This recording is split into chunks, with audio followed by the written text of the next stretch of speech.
panoorin ang aking video at ituturo ko sa inyo kung paano mabaliw sa inyo ang inyong partner or ang inyong target. Ang ritual na pong ito ay pwede ito sa magkalayo o magkalapit, pwede sa babae to babae at lalaki to lalaki, basta may relasyon kayo. Hindi ito gagana kung matagal na kayong hiwalay, na gusto mo lang na bumalik sa inyo ang dati mong kinakasama, pero kayo mismo ay nagkaroon na kayo ng iba-ibang mga kinakasama, hindi na po ito tatalab. Dapat po ay may relasyon kayong dalawa sa kasalukuyan. Pagkatapos, ang ritual na po ito ay ginagawa lamang tuwing Martes at Biyernes sa umaga alas 6 hanggang alas 9 ng umaga sa harap ng silangan. Magdi-disclaimer lang po ako, kung hindi ka naniniwala sa ganitong gawain ay pwede mo pong i-skip ang aking video at maghanap ka ng bidyong inyong magugustuhan, dahil ito ay para lamang sa naniniwala at gustong sumubok na mabawi ang pagmamahal ng kanilang partner, na minsan lalo na kung ang partner ninyo ay nang matamlay na sa inyo, nang lalamig na, yung bang ginagawa mo na lahat ng effort mo para bumalik yung dating sigla ng inyong pagmamahal. Kumbaga lagi na lang ikaw, ayaw mong mawala sa inyo ang inyong partner, ang inyong asawa, kinakasama, kasi may pinagsamahan na kayo o kaya may anak na kayo. Tapos kung hindi na ito nadadaan sa magandang usapan, hindi na siya nakikinig, matigas na ang kanyang loob, ay gawin niyo po itong ritual na ito at paniguradong babalik po siya sa inyo at lalambot ang kanyang puso at patuloy kanyang mamahalin ng sobra-sobra pa. Sasabayan niyo lang po ng 100% paniniwala, kasi kung hindi ka naniniwala sa ganitong gawain, huwag ka na lang pong sumubo kasi masasayang po ang inyong oras. So napakasimple lang po ng aking gagawin. Kailangan lang natin ng tubig sa isang malinis na baso, babasagin.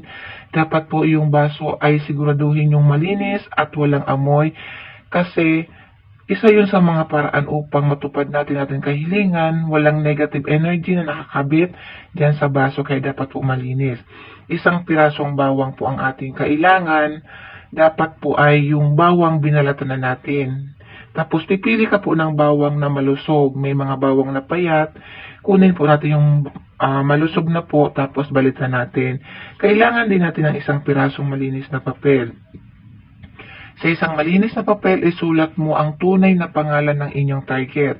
Kung ikaw ay lalaki, paggagawan mo yung asawa mo, dapat po pangalan ni babae nung siya ay dalaga. And kung kasal kayo, yung apelyido niya nung siya ay dalaga. Yun po ang tamang paggawa ng mga ritual sa pag-ibig. Ngayon, pag naisulat nyo na po sa isang malinis na papel ang kanyang tunay na pangalan, dapat po ay tunay niyang pangalan, kasi ang tao ay may mga kapareho tayong pangalan. Diba po? Kaya dapat tunay na pangalan at apelyido. Pagkatapos ay tupiin mo lang po ito, papasok sa iyo.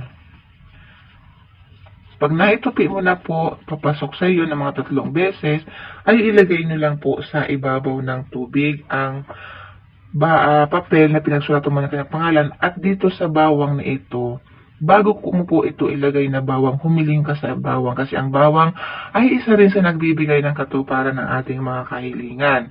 So pag nahiling mo, hilingin mo na si partner mo manumbalik ang pagmamahal sa inyo, masabik siya sa pagmamahal sa inyo, mabaliw siya sa sobrang pagmamahal sa inyo, at ikaw na lamang ang bukod tanging pagkamamahalin niya, at hindi na siya titingin kahit kanino man, kahit pa may maghubad sa harap niya. Hilingin mo lahat ng gusto mong hilingin sa bawang na ito. Pagkatapos po mahiling mo, ay ilagay mo ang bawang dyan sa tubig. Pagkatapos lalagyan po natin ng isang kurot ng asin ang baso na may bawang at tubig. Bakit natin lalagyan ng asin itong ginawa natin na ritual? Isang kurot lang po upang walang makakontra, walang kumontra sa ating ginagawa. Pag nailagay mo na po, hawakan mo, humarap ka po sa silangan, hawakan mo ito ng 2 kamay, para bang humuhugot ka ng lakas sa inyong katawan, humuhugot ka ng energy, humuhugot ka ng kapangyarihan mula sa iyong pagkatao, at hilingin mo na sa pamamagitan nito, tulungan ka na bumalik sa inyo ang inyong asawa, bumalik ang dating pagmamahal, sigla ng inyong pagmamahalan, at ikaw ang susuyuin ng inyong asawa at babalik siya sa inyong luhaan, magmamakaawa na mahalin ka niyang muli, bumalik ang inyong pagmamahalan alang-alang sa inyong pamilya. Kayo po ang bahala kung anong hilingin nyo rito.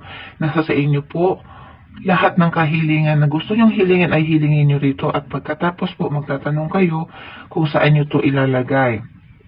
Pwede nyo po ito ilagay sa ilalim ng inyong kama ng 3 araw. Kung wala po kayong kama, kasi kadalasan yung iba sa foam lang natutulog sa sahig, pwede mo po ito ilagay sa inyong center table sa inyong kwarto lamang, sa kwarto po. Tapos dapat wala makakakita nito. Kaya mag-iingat na dapat ang mga ritual sa pag-ibig, dapat wala nakakaalam. Ikaw lang po ang dapat makakaalam. Gawan mo po ng paraan kung paano nyo ito maitatago na walang makakagalaw at walang makakakita. Pagkatapos po na 3 araw ay ibaon mo sa lupa ang laman na ito.